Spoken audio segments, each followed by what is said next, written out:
बिस्मिल्लाहिर्रहमानिर्रहीम, अस्सलाम वालेकुम। अली सलमान जी टीवी के तमाम नाज़रीन को जी स्पोर्ट्स में खुश आमदेद। कहता है कि जब पीर से लेकर जुमेरात तक रोजाना रात 11:05 पर हम इस महफिल को सजाते हैं आपके लिए और बात करते हैं उस दिन खेले जाने वाले स्पोर्ट्स के हवाले से। और स्पेशली चूंकि क्रिकेट का सीजन ऑन है, पाकिस्तान और न्यूजीलैंड की टीमों के दरमियान सीरीज का तीसरा वनडे इंटरनेशनल मैच है, खेला जाएगा नेशनल स्टेडियम कराची में। तो आज उसको हम डिस्कस करेंगे और इससे जुड़ी दीगर खबरों को डिस्कस करेंगे। लेकिन सबसे पहले प्रोग्राम का फॉर्मेट आज की टॉप स्टोरीज।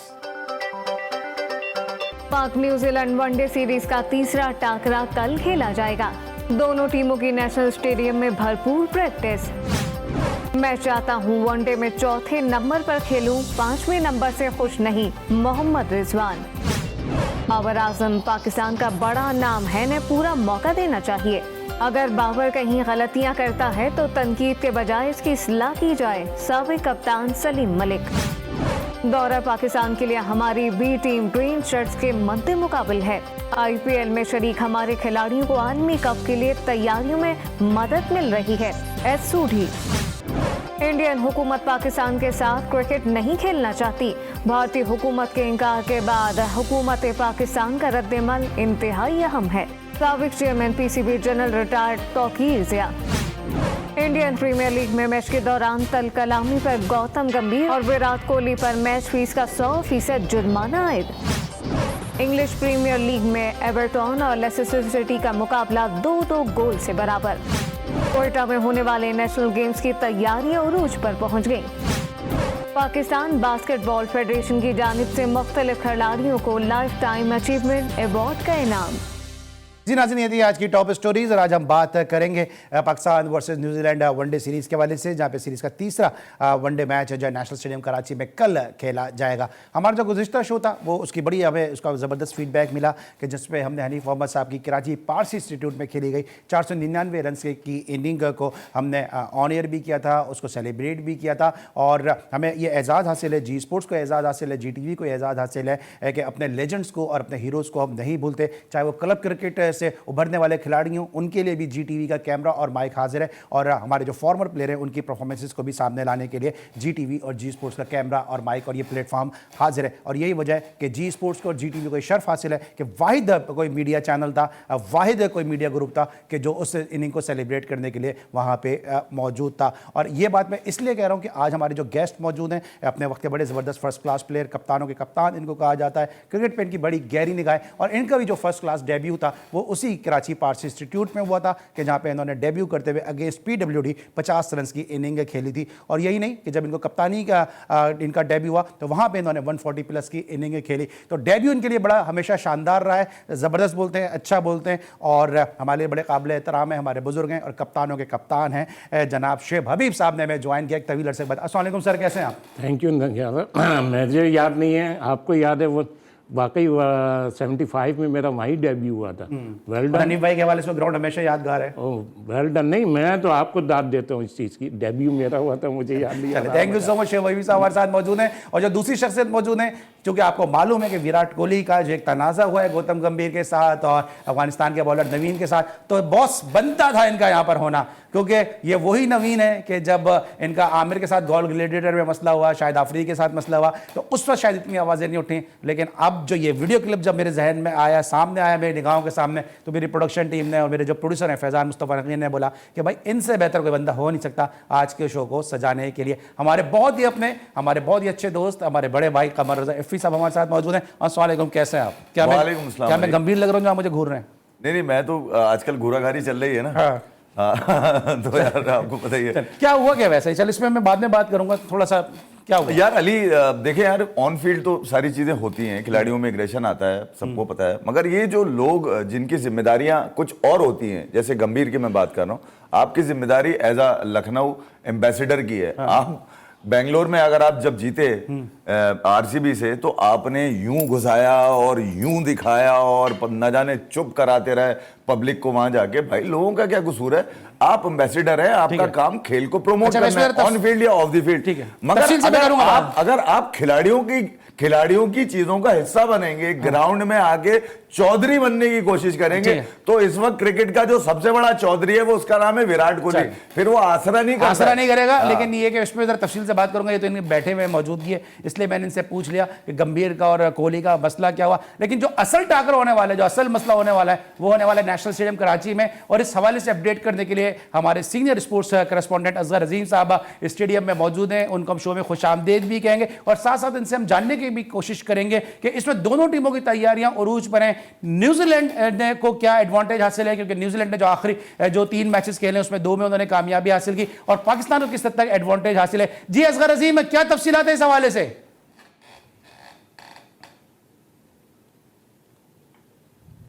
असगर, आवाज आ रही है आपको मेरी? जी बिल्कुल अली सलमान, आपने बिल्कुल सही कहा कि पाकिस्तान को एज हासिल है और आज दोनों टीमों ने बहुत जमकर प्रैक्टिस की है, नेट प्रैक्टिस भी की, फिजिकली भी उन्होंने खूब ट्रेनिंग की है। ताहम आधा घंटा पहले जो है प्रैक्टिस सेशन से पहले टीम जो है वो वापस होटल चली गई थी और दोनों टीमें इस बात के लिए पुरुम्मीद हैं कि वो जो है कल का जो मैच है तीसरा वनडे वो उसको जीते। पाकिस्तान अगर जीत जाता है तो वो सीरीज़ अपने नाम कर लेगा और 5 मैचों की ये सीरीज़ है। आपको मालूम है कि पाकिस्तान की जो शानदार परफॉर्मेंस रही है 2 वनडे में, खासकर फ़खर जमान की, तो पाकिस्तान जो है वो 2 मैचेस जीत चुका है, 2-0 की उसको बढ़तरी हासिल है।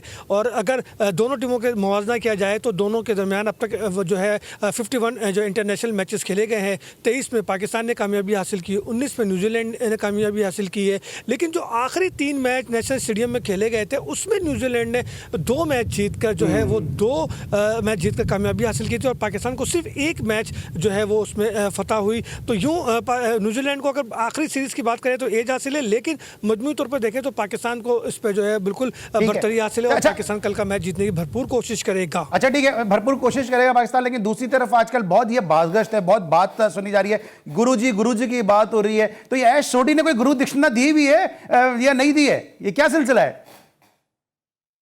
शकलैन मुश्ताक जो है वो उनके गुरु हैं। वो शकलैन जो कभी पाकिस्तान के गुरु होते थे, वो शकलैन जो कभी वेस्ट इंडीज़ के गुरु होते थे, अब वो न्यूजीलैंड के गुरु हैं। और साथ साथ इस शौती ने यह भी कहा कि जो कराची के विकेट है वो स्पिनर को सपोर्ट करेगी। तो देखना यह है कि कल जो है गुरुजी के टिप्स किस कदर न्यूजीलैंड के काम आते हैं, या पाकिस्तान पहले ही समझ जाएगा कि गुरुजी क्या टिप्स देंगे, कौन से टिप्स देंगे, और वो उन टिप्स की तोड़ जो है पाकिस्तान पहले ही कर लेगा। ये तो अब कल के मैच में ही पता लगेगा। लेकिन इस शौती कहते हैं कि हमारी टीम ज्यादा तजुर्बेकार तो नहीं, लेकिन इतनी आसानी से हम सीरीज लेकिन चले ये तो चले गुरु टाइम देंगे। ठीक है, ये तो गुरुजी की बात कर ली ना, लेकिन एक और भी तो गुरुजी हैं, बाबर आजम। ये रिजवान का क्या मसला है, वो बैटिंग ऑर्डर के लिए क्या कह रहे हो? जहां तक बात है कि रिजवान हमें थोड़े से मुझे लग रहा है कि शायद वो फखर से कुछ उनको कुछ ऐसी हसद या एज वगैरह कुछ हो रहा है, क्योंकि उनकी प्रेस कॉन्फ्रेंस में फखर का जिक्र बहुत ज़्यादा था। कभी उन्होंने कहा कि जी 6 फखर हों तो भी टीम नहीं बन सकती, फिर वो कह रहे हैं जी फखर ने जो है बहुत अच्छा खेला, फिर भी मतलब ये कि उनको लेकर फिर उन्होंने अपना एक शिकवा कर डाला और कहते हैं जी मैं शिकवा नहीं करता, मैं किसी से कुछ नहीं कहता। साथ ही उन्होंने कह दिया कि जी मुझे 4थे नंबर पे खेलने का ख्वाहिशमंद हूँ, 5वें नंबर पे खेलने से मैं खुश नहीं हूँ, लेकिन कोच की मर्जी, कप्तान की मर्जी। जब आप देखें, और फिर ये भी कहना कि शिकवा नहीं, जब शिकवा नहीं है तो फिर आप मीडिया के जरिए अपना मैसेज क्यों दे रहे हैं? सवाल तो यही पैदा होता है। तो मैं तो यही कहूँगा कि रिजवान ने सब कुछ कहा और कुछ भी नहीं कहा, लेकिन जो बात हम आप सब कर रहे थे कि हमारे जो टॉप ऑर्डर है उसमें तब्दीली होनी चाहिए थी और वो तब्दीली हुई। अल्लाह बेहतर जानता है कि बाबर आजम ने किसका मशवरा माना, लेकिन तब्दीली हुई। उसका असर हमने देखा कि हमने 2 वनडे में हमने देखा कि फ़खर जमान जो है बेहतरीन परफॉर्म कर रहे हैं, हमारा ओपनिंग प्लेयर अच्छा परफॉर्म कर रहा है। बहरहाल वर्ल्ड कप भी सर पर है, तो देखना यही कि क्या ये तब्दीली बरकरार रहती है। ठीक है, और अब जिस तरह इंटरेस्टिंग है, मैचेस हुए हैं, रन हो रहे हैं, हम देख रहे हैं बड़े अच्छे खेल रहे हैं। क्या बात करूं अली, मुझे तो ऐसा लग रहा है कि पाकिस्तान कराची के शायकीन जो है ना वो वीआईपी कल्चर के आदी हो गए। उन्हें वीआईपी कल्चर चाहिए, उन्हें पैदल नहीं चलना, उन्हें कहीं तलाशी नहीं देनी। वो चाहते हैं कि वो गाड़ी में आए, स्टेडियम के अंदर उनको गाड़ी उतारे और वो चंद कदम चल के इंक्लोजर में जाके बैठ जाएं, कहीं उनकी कोई चेकिंग ना हो। तो मुझे तो ऐसे ही लग रहा है कि शायद वो इस बात पर नाराज़ हैं कि चूँकि उनको चेकिंग होती है, उनको हसन स्क्वायर से पैदल आना पड़ता है, उनको अपनी गाड़ी जो है वो डालमिया के पास डालमिया के ग्राउंड में खड़ी करनी पड़ती है। तो शायद उस वजह से वो थोड़े से मुझे लगता है कि नाराज़ भी लगते हैं शायकीन क्रिकेट। लेकिन साथ साथ जो है एक बहुत अहम इशू ये है कि जो स्टॉल खाने पीने के लगाए जाते हैं उसमें अगर पानी की बोतल 200 रुपये की आप देंगे, जो कि आम मार्केट में जो है वो 50-55 रुपये की मिलती है, तो आप खुद सोचें कि शायकीन तो डिसाइड होंगे ना। पीसीबी को भी चाहिए जब स्टॉल दे रहा है तो कोई एग्रीमेंट करें, कोई रेट तय करें। कुछ 70 रुपये ले रहे, कोई 80 रुपये ले रहे, तो बात समझ में भी आती है। जो बर्गर 100-150 रुपये का मिल जाता हो, वो बर्गर अगर यहाँ 300-400 या 500 रुपये का मिले तो वो तो यकीनन शायकीन क्रिकेट के लिए बर्डन होता है, क्योंकि 7-8 घंटे उन्हें वनडे देखने के लिए ग्राउंड में बैठना होगा। लेकिन मैं फिर भी कराची वालों से ये कहूँगा कि इतना सोचें कि अगर आप ग्राउंड नहीं आएंगे, अगर आप टिकट नहीं खरीदेंगे और अगर ये आपकी अदम दिलचस्पी की वजह से कराची में इंटरनेशनल मैचेस का इनेकाद बंद कर दिया जाता है, ये मैचेस किसी और शहर में मुंतकिल हो जाते हैं, तो फिर आपका क्या होगा? फिर आप इंटरनेशनल मैचेस देखने से महरूम हो जाएंगे। फिर आप किसी से कोई शिकवा, कोई शिकायत नहीं कर सकते, क्योंकि कसूरवार तो आप होंगे। उस वक्त से कबल आप थोड़ी सी हिम्मत करें। परेशानियाँ होती हैं, दुनिया भर में होती है, हर जगह हमने देखा है, लेकिन अपनी परेशानियों को थोड़ा सा अंडरस्टैंड करें और टिकट खरीदें, मैच देखने आएँ, क्योंकि ये हमारी टीम खेल रही है, हमें इसे सपोर्ट करना चाहिए। असगर ये बताएं, टीम में कोई तब्दीली देख रहे हैं? देखिए अली, जहाँ तक टीम में तब्दीलियों की बात है तो अमूमी तौर पर तो प्लेइंग 11 को डिस्टर्ब नहीं किया जाता, लेकिन जो हमारे ज़रा बताते हैं टीम में 2 तब्दीलियाँ हम देख रहे हैं। शाहीन आफरीदी और इफ्तिखार की प्लेइंग 11 में वापसी मुमकिन है, चूँकि अब्दुल्ला शफीक और एहसानुल्लाह को ड्रॉप किए जाने का इम्कान है। लेकिन उसके साथ साथ हम ये भी देख रहे हैं कि कहीं शादाब के बारे में भी कुछ जो है सुन रहे हैं कि वो उनके खिलाने का फ़ैसला जो है वो मैच से कबल किया जाएगा। कहीं ऐसा ना हो कि शादाब को भी ड्रॉप करना पड़े, ताहम इसका फ़ैसला मैच से कबल होगा। लेकिन जो है शाहीन की वापसी यकीनी है और इफ्तिखार भी प्लेइंग 11 का हिस्सा होंगे। जी ठीक है, thank you so much Asghar Azeem. हमें अपडेट कर रहे थे पाकिस्तान न्यूजीलैंड सीरीज़ के तीसरे एक रोज़ा मैच के वाले से जो नेशनल स्टेडियम में कल खेला जाएगा। शुभ हबीब साहब से ज़रा जानते हैं इसकी तफसीलात। शुभ भाई, यहाँ पे एज हासिल है पाकिस्तान को, इस तरह भी आपने असगर को भी सुना। इस पिच को आप बड़ा अच्छी तरह से जानते हैं, बड़ी क्रिकेट आपने खेली भी है, आपने बहुत ज़्यादा क्रिकेट इधर खिलाई भी है। पाकिस्तान को क्या एडवांटेज यहाँ पे हासिल है? देखें, इस पिच पे और इस ग्राउंड में तो पाकिस्तान को वाकई एडवांटेज है। एडवांटेज क्या, पाकिस्तान बेटर है। मैं लास्ट मैच में चला जाता हूँ, जैसे पिंडी के जो मैचेस थे ना, वहाँ जो पाकिस्तान को एडवांटेज हुआ या पाकिस्तान की गुड लक थी कि पाकिस्तान ने वो दोनों टॉस जीत लिए थे। मैं समझता हूँ अगर वो दोनों टॉस हार जाता तो उसका रिजल्ट डिफरेंट होता। अच्छा, अब जहाँ तक यहाँ की बात है और जैसे अभी असगर ने बताया कि 3 चेंजिंग होगी, तो मैं नहीं समझता अगर इन्होंने आज इस मैच में टीम चेंज करी तो ज़्यादती होगी। एहसानुल्लाह के साथ भी ज़्यादती होगी। वो दूसरा राइटर नहीं जो खेला था उसामा मीर, उसके साथ भी जाती होगी। इन्होंने जहाँ एहसानुल्लाह को खिलाया था वहाँ नहीं खिलाना चाहिए था। अब जब आपने उसको खिला दिया तो उसका वो यहाँ डिज़र्व करता है। उसामा मीर ने भी उस पिच के हिसाब से बहुत अच्छी गेंद करी है, तो मैं नहीं समझता। हाँ, अगर ये चेंज कर सकते हैं तो इफ्तिखार को टीम में ला सकते हैं, बाकी सेम टीम खिलानी चाहिए और पाकिस्तान बेटर है। पाकिस्तान बेटर है। जरा कमर एफी साहब से पूछते हैं, एफी भाई आपको क्या इम्कान लगते हैं? क्योंकि सऊदी का भी आपने स्टेटमेंट सुना कि वो एक प्लेयर खुद कह रहा है कि बी टीम खेल रही है हमारी।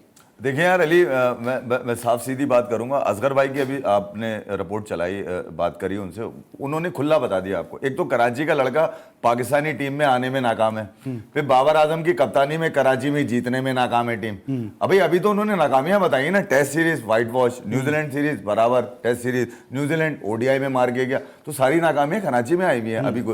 तो आपको टीम में रोटेशन पॉलिसी रखनी पड़ेगी। आप जब तक खिलाड़ियों, बेंच पे बैठे हुए खिलाड़ियों को सही जगह पे, जहां पर आपको पता हो कि पोटेंशियली ये परफॉर्म कर सकता है, जैसे एहसानुल्लाह का दुनिया जानती थी पिंडी में खिलाएंगे पिटेगा, वहां पे ठुक गया, वहां पे आपने उसका एवरेज बना दिया। अब जब उसकी बात की जाएगी मीडिया में 4-6 लोग बिठा दिए जाएंगे, बोलेंगे यार एहसानुल्लाह कहां, इसको वर्ल्ड कप में लेके घूमेंगे, बेकार का बोझ है, इंडिया में पिटेगा ये। तो जिस लेंथ का वो बॉलर है इंडिया में ठोकेगा वो, उसको पीछे अगर नहीं मिलेंगी तो वो एक्सपोज हो जाएगा। मगर शाहीन के लिए, हारिस के लिए, नसीम के लिए और वो वसीम के लिए उनके लिए ये वाला चक्कर है, नेक्स्ट मैच में सीख लेंगे। अच्छा, अभी आपने शाहीन की भी बात की है। अभी एक बहुत बड़ा स्टेटमेंट भी दे दिया है रुमान रईस ने। उन्होंने भी कहा कि शाहीन अगर पहले ओवर में विकेट नहीं लेता तो फिर वो इतना डेंजरस बॉलर नहीं है। इस पर भी डिस्कस करेंगे अपने दोनों मौजूद मेहमानों से एक छोटे से ब्रेक के बाद।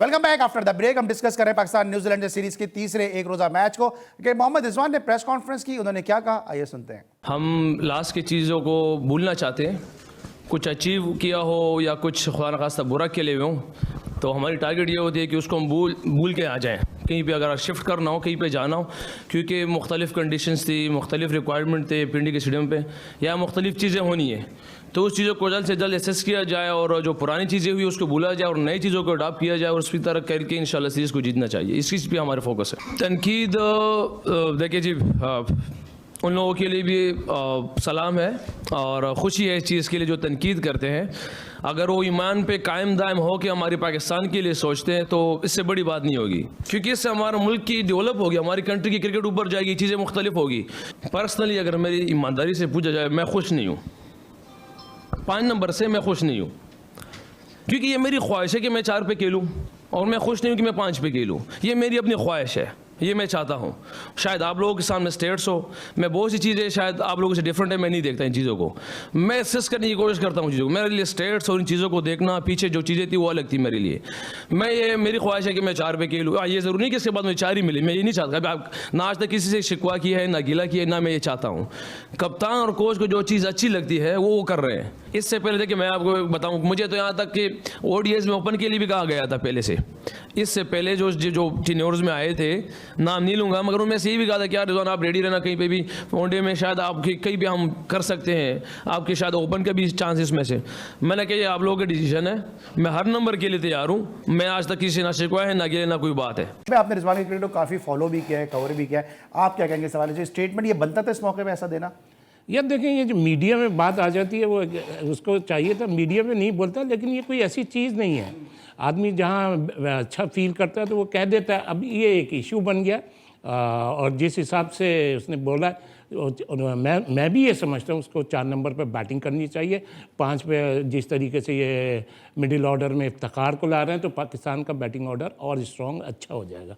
तो आप क्या कहेंगे सवाल ऐसे, क्या मीडिया में किस तरह बात करनी चाहिए थी? अगर आपको है तो आप टीम मीटिंग में बात कर लें। ऐसी उमर अकमल पे भी आपको याद होगा कि उन पर भी एक इल्ज़ाम लगा था, वो नंबर 3 खेलना चाहते हैं, मीडिया में बात आ गई थी। अली, एक तो ये ख्वाहिशात की टीम है नहीं भाई, ये ख्वाहिशात चलो क्लब में हो जाती है, किसी फर्स्ट क्लास ख्वाहिशात की तो टीम है। नहीं, अब सुन ले मेरी बात। एक तो मुझे ये बात बताएं कि भाई तुम हो कौन? तुम ना तो कोच हो, ना तुम सिलेक्टर हो, ना तुम वाइस कप्तान हो, ना तुम कप्तान हो, ना ही तुमने सीरीज में कोई ओवरऑल अच्छी परफॉर्मेंस। ये फखर बैठ के करता तो चलो समझ में आता। तुम्हें बिठाया किसने कराची में? कराची आकर ही तुम्हें क्यों बिठाया गया यहाँ पर? और तुम्हारी ख्वाहिशात का दूसरा सवाल क्यों पूछ लिया गया? ये कौन सी ख्वाहिश है? ये एजेंडा था, ये कोई प्रेस कॉन्फ्रेंस नहीं है। नेगेटिविटी नजर आई आपको? बिल्कुल है यार, सीनियर प्लेयर आके प्रेस कॉन्फ्रेंस कर रहा है। ये कोई ख्वाहिशात की टीम है क्या? मतलब तुमसे ये तुम्हारी बोलेगा नहीं किस नंबर पे कंफर्टेबल हूं। एक तो तुम्हारा ODI में कुछ है नहीं किया था, तो वो बोलेगा नहीं भाई। एक मेकशिफ्ट खिलाड़ी है जिसको आपने न्यूजीलैंड टूर पे एज अ मेकशिफ्ट ओपनर बना दिया, ठीक है। अच्छा भाई, तुमने अल्लाह ने तुम्हें परफॉर्मेंस करा दी तो तुम उसकी चादर में रहकर ही बात करो ना। तुम्हें ODI में भी अपना नंबर चाहिए, तुम्हें टेस्ट सीरीज में भी चाहिए। अबे भाई तुम हो कौन यार? मुझे एक बात बताओ, पाकिस्तान से खेल लिया तो क्या मतलब है? तुम्हें तुम्हारी ख्वाहिश। अगर एक प्रोफेशनल प्लेयर, मैं आपसे भी पूछूंगा पहले, मैं इनके पास जाऊंगा, अगर एक प्रोफेशनल प्लेयर अब ये ख्वाहिश कह रहा है कि भाई मैं इस नंबर पे कंफर्टेबल हूं, मैं यहां ज्यादा अच्छा परफॉर्म कर सकता हूं, तो इसमें कौन सा एजेंडा हो गया शेब भाई? मतलब वो ख्वाहिश नहीं, उसने बताया कि मैं इस नंबर पे अच्छा फील करता हूँ। तो और रहा सवाल ये कि कोई ऐसी चीज़ नहीं है जिस तरीके से वो ओपनिंग में रन्स कर रहा है, वो रन्स कर। अब आप ये देखें ना, पाकिस्तान में पिछले 2-3 साल से कौन रन्स कर रहे हैं? यही 3-4 प्लेयर हैं अभी तक। मैं आपको एक चीज़ बोलूँ, मैंने जब से डिपार्टमेंट क्रिकेट ख़त्म हुई है, पाकिस्तान क्रिकेट का ग्राफ इतना नीचे चला गया।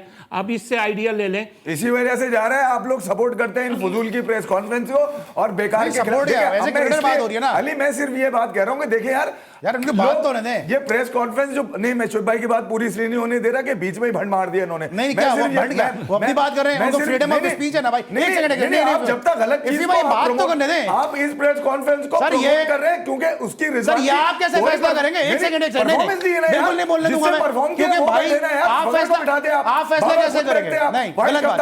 ये फैसला आप नहीं करेंगे। आपका फील्डिंग कोच बोले, सर ये फैसला आप नहीं करेंगे कि भंड क्या मारा, भंड क्या नहीं मारा। आप एक सेकंड बात करने दे, मैं आपको मौका दूंगा बात करने। नहीं आप ये प्रूव करना चाह रहे हैं ऐसा नहीं चलेगा। रिजवान ने बहुत कुछ किया हुआ है, इसको ऐसा नहीं चलेगा, ऐसा नहीं चलेगा। बात पूरी करने दे, फ्रीडम ऑफ स्पीच है, वो भंड मारे करें, ये फैसला आप नहीं करेंगे, उनको बात पूरी करने दें। नहीं देखो, इफ़ी जज्बाती हो रहे हैं। पहले तो ये सोचा जाए ना कि रिजवान को भेजा किसने, वो खुद थोड़ी आया, खुद थोड़ी आया। जो जिस तरीके से मैं डोमेस्टिक क्रिकेट, जब से पाकिस्तान की डिपार्टमेंट क्रिकेट खत्म हुई है, पाकिस्तान का ग्राफ नीचे से नीचे चला गया। अभी मैं आ जाऊं, आप देख लें सिलेक्शन कमेटी में कौन है, पाकिस्तान के कोचिज कौन है, अब्दुल रहमान, आपके ये क्या नाम है, उमर गुल वगैरह, इनका तो कोई एक्सपीरियंस भी नहीं है। तो हम इतने नीचे क्रिकेट में चले गए। और फिर दूसरी चीज़ ये, आप सिलेक्शन में देख लें, हमारी सिलेक्शन का क्या म्यार है? 6 fast bowler, 6 opening batsman, middle order batsman आपके पास है नहीं, ऑलराउंडर आपके पास है नहीं, तो फिर क्या बोले? ठीक है, अच्छा, यही कह सकते हैं कि पाकिस्तान। शुएब भाई, मुझे ब्रेक पे रफी भाई बात कंप्लीट कर ले, मेरे ब्रेक पे। मैं सिर्फ ये कह रहा हूं अली, अब आए ना शुएब भाई उसी बात के ऊपर, मैं सिर्फ ये कह रहा हूं कि कोई एक सवाल करने वाला ये नहीं है भाई ये बताओ तुम्हारी 50 ओवर में परफॉर्मेंस क्या है, तुम्हें किसकी ख्वाहिश में तुम्हें ओडीआई भी खिलाया गया और टेस्ट भी खिलाया गया? भाई ये ख्वाहिश आप तो पूछे कौन पूरी कर रहा है इनकी? अब मसला ये ना कि जब आप इसमें नहीं बोले तो आप उसकी ख्वाहिश में क्या, ख्वाहिश को क्या जाए? ओ भाई ये सवाल हो क्यों रहा है? तुम हो इस नंबर के, तुम्हें पता भी है 4 नंबर की अहमियत क्या होती है। ठीक है, चलें इस पे बात करेंगे, थोड़ा सा और डिस्कस करेंगे, लेकिन साथ साथ एक और आईपीएल के अंदर भी एक तनाज़ा हुआ, उसको भी डिस्कस करेंगे फिर भाई की मौजूदगी का फायदा उठाते हुए। मिलते हैं एक ब्रेक के बाद।